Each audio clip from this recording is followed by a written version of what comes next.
Hello बच्चों, आप सभी का स्वागत है आपके अपने YouTube चैनल गुरु कृपा इंस्टीट्यूट में। आज जो हम डिस्कशन करने जा रहे हैं वो है जी 10+2 की मैक्रो इकोनॉमिक्स का चैप्टर नंबर 1 इंट्रोडक्शन। तो चलो बच्चों, आज की क्लास शुरू की जाती है। इकोनॉमिक्स क्या होती है? इकोनॉमिक्स दो तरह की होती है, micro economics and macro economics. Micro economics के बारे में हमने +1 में पढ़ चुके हैं। माइक्रो एक ग्रीक भाषा का वर्ड लिया गया है जिसका मतलब होता है स्मॉल। मैक्रो भी एक ग्रीक भाषा का वर्ड लिया गया है इंग्लिश में। मैक्रोस का मतलब होता है लार्ज। माइक्रो एंड मैक्रो ये इकोनॉमिक के दो पार्ट हैं। 1923 जब हमारे पूरे वर्ल्ड में महामंदी आई थी, उससे पहले केवल माइक्रो इकोनॉमिक के बारे में डिस्कशन किया जाता था, मैक्रो के बारे में डिस्कशन नहीं किया जाता था। मैक्रो इकोनॉमिक्स के बारे में डिस्कशन सबसे पहले 1930 में किया गया था। अब हम बात करते हैं कि meaning of macro economic. Macro economic क्या होता है? Macro economic is defined as that branch of the economic which study economic issue of economic problem at the level of economic as whole. यहाँ पर हम रेट ऑफ इन्फ्लेशन के बारे में बात करते हैं, किसी देश की नेशनल इनकम क्या है, टोटल आउटपुट क्या है, अनएम्प्लॉयमेंट लेवल क्या है, इस तरह की बात हम यहाँ पर मैक्रो इकोनॉमिक में करते हैं। कहता है यहाँ पर एक राइटर की परिभाषा दी गई है, M.H. Spencer. Macro economics is concern with the economic as whole और large segment of it. In macro economic attain it focus on such problem as the level of unemployment, rate of inflation, national total output and other matter of the economic world wise. यहाँ पर हम जो बात कर रहे हैं macro economics के बारे में। मैक्रो मैंने अभी बताया एक ग्रीक भाषा का वर्ड है मैक्रोज। मैक्रोज का मतलब होता है लार्ज। यहाँ पर जितने भी टॉपिक किए जाते हैं वो फुल इकोनॉमिक के बारे में डिस्कशन किए जाते हैं। ये नहीं कि हम किसी एक इंडिविजुअल की बात कर रहे हैं, एक फर्म की बात कर रहे हैं, ऐसा कुछ नहीं है। यहाँ पर हम बात करते हैं पूरे देश में नेशनल इनकम का लेवल क्या चलने लग रहा है, इन्फ्लेशन रेट क्या चलने लग रहा है, एम्प्लॉयमेंट लेवल क्या चलने लग रहा है, उसके बारे में मैक्रो इकोनॉमिक्स में बात की जाती है। मैक्रो इकोनॉमिक्स में ज़्यादा डिस्कशन करने से पहले हमें डिफरेंस समझ में आना जरूरी है कि माइक्रो एंड मैक्रो इकोनॉमिक में डिफरेंस क्या होता है। माइक्रो इकोनॉमिक्स स्टडी करती है ओनली इंडिविजुअल लेवल पे, किसी एक फर्म के बारे में, किसी एक इंडिविजुअल के बारे में, किसी एक इंडस्ट्री के बारे में यहाँ पे स्टडी की जाती है। जबकि मैक्रो इकोनॉमिक में पूरे देश की होल इकोनॉमी के बारे में स्टडी की जाती है। माइक्रो जो है वो देखती है कि भी हमारे पास जो रिसोर्सेज है उनका हम कैसे यूज करें। रिसोर्सेज लिमिटेड है, वांट्स अनलिमिटेड है, तो हम रिसोर्सेज को कैसे इंडिविजुअल के लिए, किसी फर्म के लिए यूज करें ताकि उसको मैक्सिमम सेटिस्फेक्शन हो सके। जबकि मैक्रो इकोनॉमिक्स में जो स्टडी की जाती है वो पूरे देश के बारे में बात करी जाती है। भी पूरे देश में जो अनएम्प्लॉयमेंट लेवल चलने लग रहा है उसे कैसे दूर किया जाए, इन्फ्लेशन चलने लग रही है उसे कैसे दूर किया जाए। Second, assumption of study. कुछ चीजें माइक्रो में हम कांस्टेंट मान के चलते हैं जबकि मैक्रो में उसे कांस्टेंट नहीं माना जाता। जैसे आपने पिछले +1 में पढ़ा होगा law of demand. Law of demand में हमने पढ़ा था कि भी other thing remain constant if price of commodity increase then demand of commodity decrease, जिसे कॉन्ट्रैक्शन कहा जाता है। अगर प्राइस कम होते हैं तो डिमांड बढ़ जाती है, उसे एक्सटेंशन कहा जाता है। इसमें हमने वर्ड यूज करा अदर थिंग रिमेन कांस्टेंट। तो माइक्रो में बाकी चीजें कांस्टेंट मानी जाती है, लाइक टोटल आउटपुट में क्या चेंज हो रहा है, एम्प्लॉयमेंट लेवल में क्या चेंज हो रहा है, उनमें कोई चेंज नहीं माना जाता। ऐसे ही मैक्रो में हम जो माइक्रो लेवल है उसे कांस्टेंट मान के चलते हैं। कांस्टेंट कैसे मान के चलते हैं? हम ये देखते हैं कि भी डिस्ट्रीब्यूशन ऑफ इनकम कांस्टेंट है, तब जाकर इन्फ्लेशन में क्या इफेक्ट पड़ता है, लेवल ऑफ इनकम में क्या इफेक्ट पड़ता है, वो इसमें कांस्टेंट मानी जाती है। थर्ड हमारे पास आता है central issue. Allocation of resources in central issue in micro economics. Micro economics में जो हमारे पास सेंट्रल इशू रहता है वो रहता है एलोकेशन ऑफ रिसोर्सेज, कि हम अपने पास जो लिमिटेड रिसोर्सेज है उसका एलोकेशन कैसे किया जाए। हमारे पास फंड्स लिमिटेड हैं, हमारे पास लैंड लिमिटेड है, लेबर लिमिटेड है, मशीन लिमिटेड है, हम उसका कैसे यूज करें ताकि मैक्सिमम से मैक्सिमम प्रोडक्शन एंड आउटपुट हो सके। जबकि जो मैक्रो इकोनॉमिक्स लेवल है उसमें ओवरऑल लेवल ऑफ आउटपुट के बारे में बात करी जाती है, वो एक सेंट्रल इशू माना जाता है। भी पूरे देश में लेवल ऑफ आउटपुट क्या रहता है। नंबर 4, डिग्री वो इकोनॉमिक्स वेरिएबल। भाई माइक्रो में हम कुछ वेरिएबल कांस्टेंट मान के चलते हैं। जैसे मैंने पहले डिस्कशन करा कि लॉ ऑफ डिमांड लिया, उसमें हमने अदर फैक्टर को कांस्टेंट माना। जबकि मैक्रो इकोनॉमिक्स में हम माइक्रो के वेरिएबल को कांस्टेंट मानते हैं। जैसे हम प्राइस को कांस्टेंट मानते हैं, तो हम ये देखते हैं कि भी अगर किसी चीज की डिमांड बढ़ने लग रही है तो वो किन कारणों से बढ़ने लग रही है। क्या जैसे मौसम चेंज हो गया तब सर्दियों के कपड़ों की डिमांड बढ़ रही है, वहां पे प्राइस को कांस्टेंट माना गया है। अगर आपकी इनकम बढ़ गई है तो डिमांड बढ़ रही है। इन चीजों में वेरिएबिलिटी मानी गई होती है। पांचवा, डिग्री ऑफ एग्रीगेशन।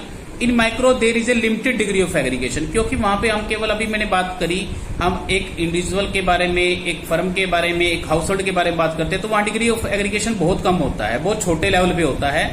जबकि जो हमारा मैक्रो इकोनॉमिक्स है उसमें there is a wider degree of aggregation as economic problem issue the study at level of economic as whole which is an aggregation of all economic unit in the economic. यहाँ पर हम जो aggregation level है पूरे देश को मान के चलते हैं, पूरी इकोनॉमी को मान के चलते हैं। इकोनॉमिक एजेंट जो हमारे पास माइक्रो लेवल है उसमें हमारे इकोनॉमिक एजेंट कौन है? एक कंज्यूमर हो जाएगा, एक प्रोड्यूसर हो जाएगा, या जल्द से जल्द क्या होगा, एक मार्केट हो जाएगी। जबकि मैक्रो इकोनॉमिक्स में हमारे पास एजेंट कौन होता है? हमारे पास सेबी हो गया, security exchange board of India, RBI हो गया, ट्राई हो गया, जो कि पूरे एक रेगुलेशन होते हैं हमारे पास, जो रेगुलेशन बने हुए हैं। Seventh, method of study. Method of study in micro is often describe as a partial economic analysis study कहा जाता है, जबकि जो मैक्रो है उसे जनरल इक्विलिब्रियम एनालिसिस स्टडी कहा जाता है। कुछ चीजें माइक्रो में अच्छी मानी जाती हैं, जबकि कुछ चीजें मैक्रो में अच्छी मानी जाती हैं। जैसे अगर हम बात करते हैं, अगर कोई इंडिविजुअल सेविंग करता है तो उसे हम माइक्रो में अच्छा मानते हैं कि फ्यूचर उसका बढ़िया मिलेगा, वो सेव करने लग रहा है तो फ्यूचर के लिए सेव करने लग रहा है, फ्यूचर में वो ग्रो अच्छा ही करेगा। लेकिन अगर यही बात हम पूरे वर्ल्ड की कहते हैं कि भी अगर पूरी इकोनॉमिक सेविंग करने लग जाती है तो वो पूरी इकोनॉमी के लिए एक नुकसानदायक बात है, क्योंकि इससे डिमांड का लेवल कम हो जाएगा, उससे हमारी इकोनॉमिक डिप्रेशन में चली जाएगी। इकोनॉमिक्स में अभी हमने डिस्कशन करना partial equilibrium level and general equilibrium. Partial equilibrium का मतलब होता है जो कि माइक्रो में यूज किया जाता है कि किसी मार्केट में एक चीज कांस्टेंट है, दूसरी चीज में वेरिएबिलिटी होती है, उसकी वजह से इक्विलिब्रियम आता है।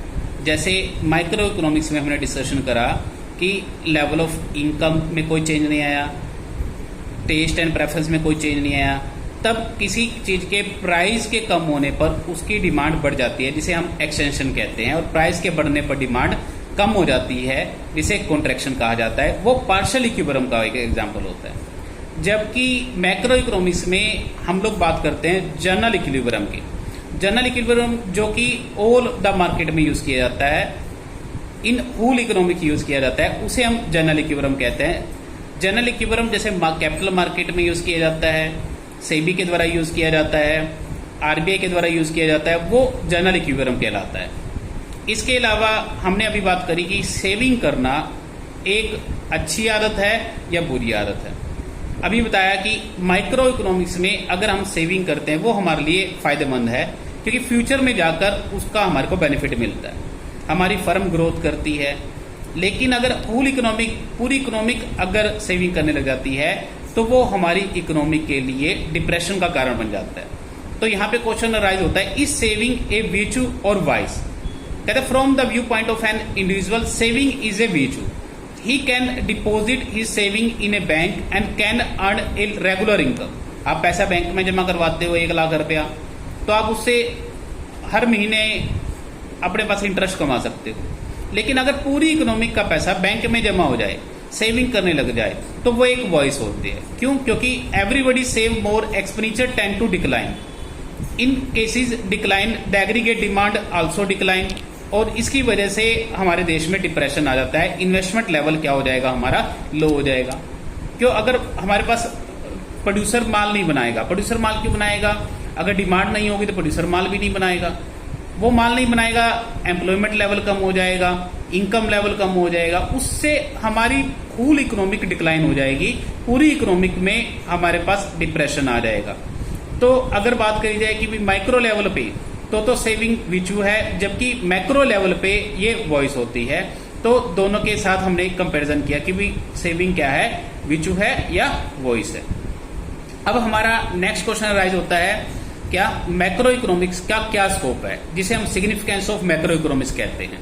Number 1, estimation of national income and related aggregate. Macro economics जब हम स्टार्ट करते हैं तो हम क्यों स्टार्ट करते हैं, ताकि हमें नेशनल इनकम का पता लग सके, हमारे देश की नेशनल इनकम क्या है।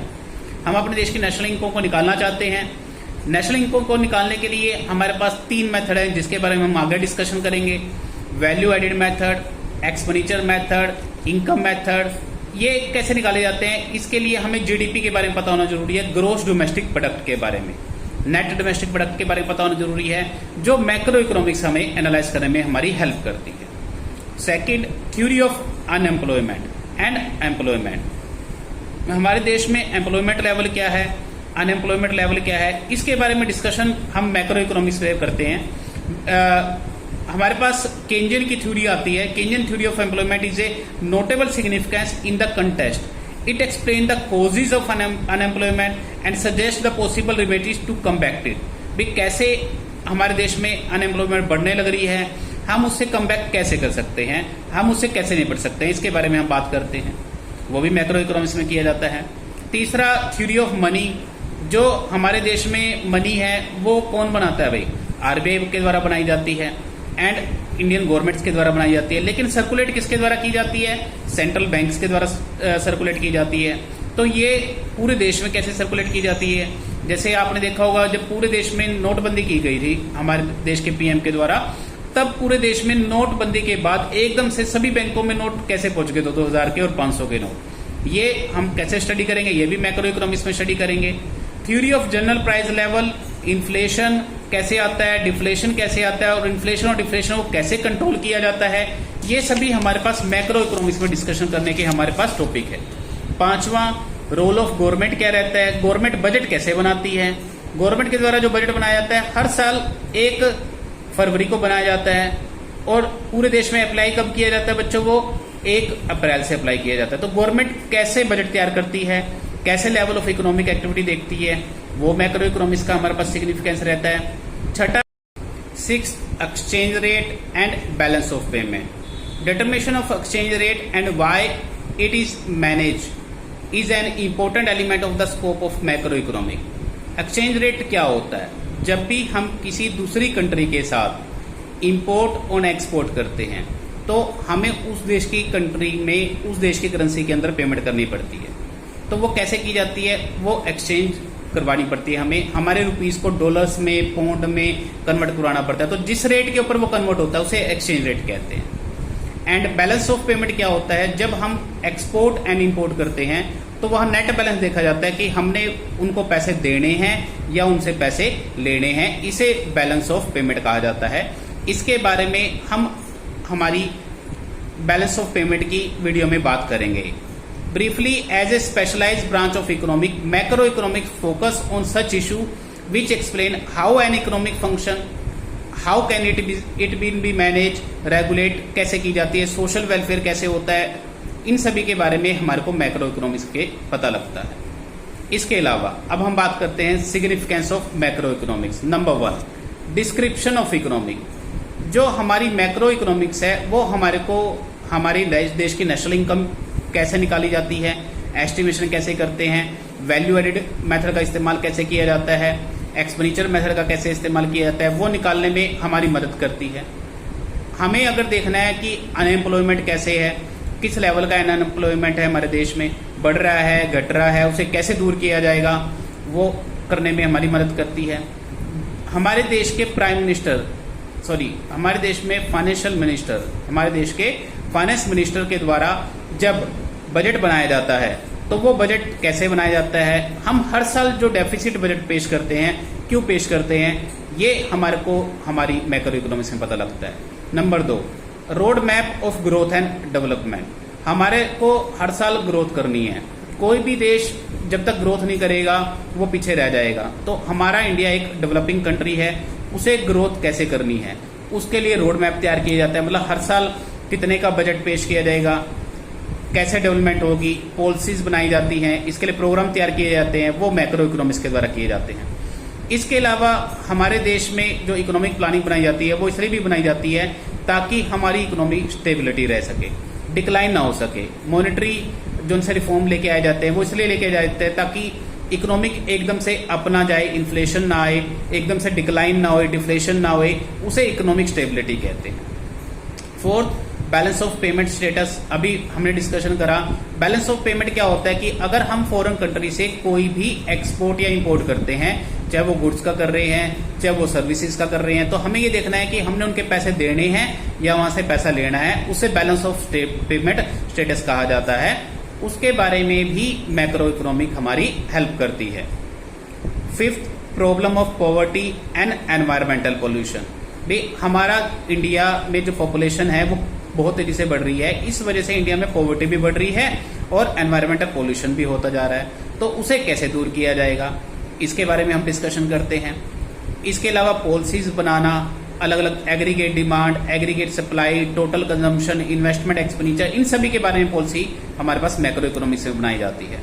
In short we can say that knowledge of macro economic variable and macro economics model is extremely essential in understand the performance of economic. किसी भी देश की जो वेरिएबिलिटी है उसके बारे में जानने के लिए, परफॉर्मेंस को इंक्रीज करने के लिए, देश को डेवलप करने के लिए हमें मैक्रो इकोनॉमिक के बारे में स्टडी करना जरूरी है, क्योंकि मैक्रो इकोनॉमिक्स में ही पूरे देश की पॉलिसीज बनाई जाती है और बजट तैयार किया जाता है। तो बच्चों, आज की क्लास में बस इतना ही। मैं उम्मीद करता हूँ आपको मेरे द्वारा पढ़ाया गया इंट्रोडक्शन फर्स्ट चैप्टर समझ में आया होगा। अगर आपको मेरे द्वारा पढ़ाया गया फर्स्ट चैप्टर समझ में आया तो प्लीज़ मोटिवेट करने के लिए आप मेरे चैनल को सब्सक्राइब करें, लाइक करें एंड शेयर करें। धन्यवाद।